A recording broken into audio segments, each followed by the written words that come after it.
আসসালামু আলাইকুম বন্ধুরা, আশা করি সবাই অনেক ভালো আছেন। আপনারা জানেন কর্পোরেটাস সেই 2016 সাল থেকে রেজুমি রাইটিং নিয়ে কাজ করছে। বাংলাদেশে রেজুমি রাইটিংয়ের পাইওনিয়ার প্রতিষ্ঠান কর্পোরেটাস, এবং বর্তমানে আমরা আমাদের সার্ভিসটাকে আরও এক্সপান্ড করার জন্য প্রত্যেকটা জেলাতে কিন্তু আমরা একজন করে জেলা প্রতিনিধি নিয়োগের কাজ হাতে নিয়েছি। সো এই যে যারা জেলা প্রতিনিধি তাদের কাজগুলো আসলে কি হবে?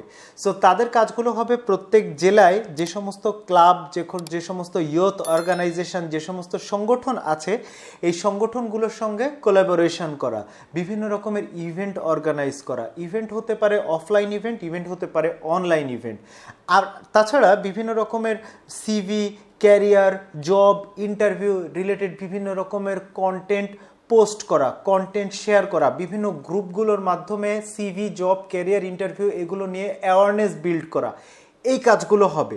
সো এই কাজগুলো আসলে কেন করতে চাইছি, বিকজ আলটিমেটলি আপনারা খেয়াল করলে দেখবেন যে সিভি, জব, ইন্টারভিউ, ক্যারিয়ার এই রিলেটেড যে প্রোগ্রামগুলো হয় বা যে ইভেন্টগুলো হয়, এটার ম্যাক্সিমামটাই অ্যাকচুয়ালি ঢাকা এবং কিছু কিছু ইভেন্ট আছে চট্টগ্রাম কেন্দ্রিক।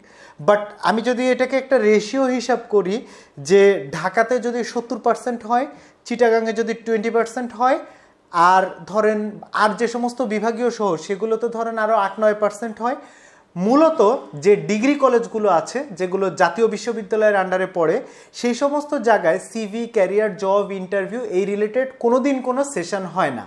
এখন প্রশ্ন হচ্ছে, তাহলে তারা কি পিছিয়েই থাকবে? তাহলে তাদের কাছে কি এই মেসেজগুলো কখনোই যাবে না? কেউ কি তাদের কাছে গিয়ে এই ব্যাপারগুলো খোলাসা করে কথা বলবে না? এভাবে তো আসলে চলতে দেওয়া যায় না, তাই না?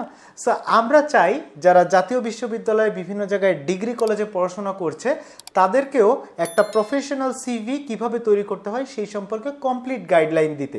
বিকজ আপনারা জানেন যে কোনো কোম্পানিতে আপনার আগে আপনার রেজুমি যায়। রেজুমি যদি পারফেক্ট হয় তবেই কিন্তু আপনার ইন্টারভিউ কল পাওয়ার সম্ভাবনা বাড়ে, বিকজ আগে দর্শনধারী পরে গুণবিচারী।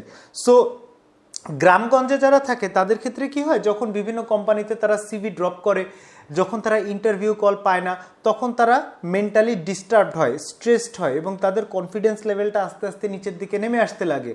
কিন্তু তারা যদি ছাত্র জীবন থেকেই যদি সচেতন হয় এবং তারা যদি আগে থেকেই জানতে পারে যে কি কি জিনিস রেজুমিতে যোগ করলে, অ্যাড করলে রেজুমিটা পারফেক্ট হবে, কীরকম হতে পারে, part time experience, extra curriculum activities, co curriculum activities, CSR activities, voluntary activities, training, professional qualification, awards and appreciation, এই যে কন্টেন্টগুলো বা এই যে ইনফরমেশনগুলো একজন ফ্রেশ গ্র্যাজুয়েট বা গ্রামের একটা ছেলে, ন্যাশনাল ইউনিভার্সিটিতে পড়া একটা ছেলে, ডিগ্রি কলেজে একটা পড়া ছেলে, এই জিনিসগুলো আসলে কিভাবে পাবে, কোথা থেকে পাবে, তার আসলে কিভাবে রেজুমি তৈরি করা উচিত, সে কিভাবে জবে অ্যাপ্লাই করবে, সে কত টাকা বেতন চাবে, সে কিভাবে স্যালারি নেগোশিয়েট করবে, এই জিনিসগুলো সবার মাঝে ছড়িয়ে দেওয়া জরুরি না?